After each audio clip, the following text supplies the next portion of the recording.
There is something unsettling that almost no one wants to admit. It's not that people don't know what's wrong. It's that they can know it perfectly. And still do it. And the most dangerous part is not that this happens in others. It happens in you. It happens in everyone. The real question is not why they obey. The real question is, what has to happen inside a person to betray their own judgment, without feeling like they are betraying it? For years, this has been explained with simple words: social pressure, authority, fear. But that's just the surface. What's really happening is deeper. It's an internal conflict between two forces: your context, what you feel you should do; your identity, what you believe you are. And when that conflict appears, context almost always wins. These are the 7 real reasons, not the obvious ones, why someone obeys even knowing it's wrong. 1. The illusion of transferred responsibility. When someone with power gives an order, your mind does something silent. It shifts blame. I'm not the one. I'm just following instructions. And in that instant, your morality stops being yours. It gets rented. This reveals something important. Most people don't want to do what's right. They want to avoid feeling responsible for doing what's wrong. 2. Progressive normalization.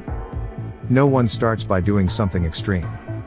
They start with something small, acceptable, almost invisible. And then another step. And another. Until one day, you're doing something you once swore you would never do.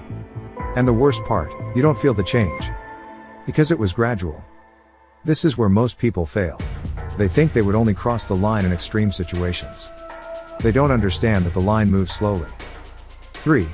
The fear of silent exclusion. You don't need to be threatened. You only need to feel like you could be left out. Out of the group. Out of a system. Out of approval. And the brain interprets that as real danger. So you choose to belong, even if it means betraying yourself. Because deep down, for the primitive mind, being rejected equals not surviving. 4. Obedience disguised as logic. Something more sophisticated happens here. The person doesn't feel like they're obeying. They feel like they're being reasonable. They rationalize. They justify. They reinterpret. They turn what's wrong into something necessary.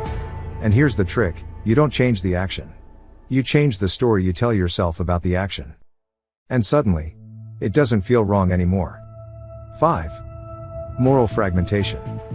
When a wrong action is divided into parts, no one feels fully responsible. One gives the order. Another executes it.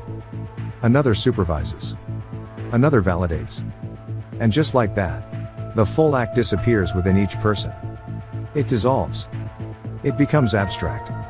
And when something is abstract, it's easier to ignore. 6. The unquestionable authority effect. Not all orders are evaluated. Some are simply accepted. Because they come from someone who must know. And here, a dangerous mental shortcut appears. If they have power, they must be right. Even if something doesn't feel right deep down, it gets ignored. Because questioning implies risk. And obeying means safety. 7. Temporary emotional disconnection. To do something you know is wrong, first, you have to stop feeling it. So your mind performs a partial shutdown. You disconnect. You automate it. You become functional. More efficient. Colder. And in that state, you can do almost anything. Now, the uncomfortable part about this list is that none of these reasons are extreme. They don't require bad people. They only require normal people. In the right context. What's really happening is this: morality is not as solid as we believe. It is highly moldable. Highly influenceable. Highly negotiable. And this is the piece almost no one sees. You don't obey because you are weak. You obey because your brain is designed to prioritize belonging, safety, internal coherence, over truth. This means that, in the right environment, with the right pressure, and a well-constructed narrative, almost anyone can be led to act against their own values.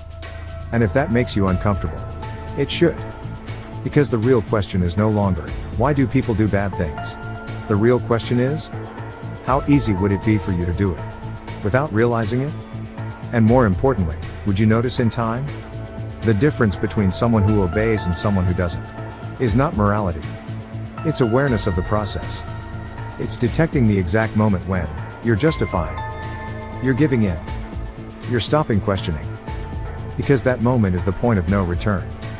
And most people never see it coming. Now you've seen it. But that doesn't mean you're safe. It means that from now on, you have no excuse not to notice it in the invisible war. If this topic awakens something in your mind, then you still haven't seen the most important part. If you want to understand it clearly, I've prepared something very special for you, the invisible war. You can find it in the link in the description below.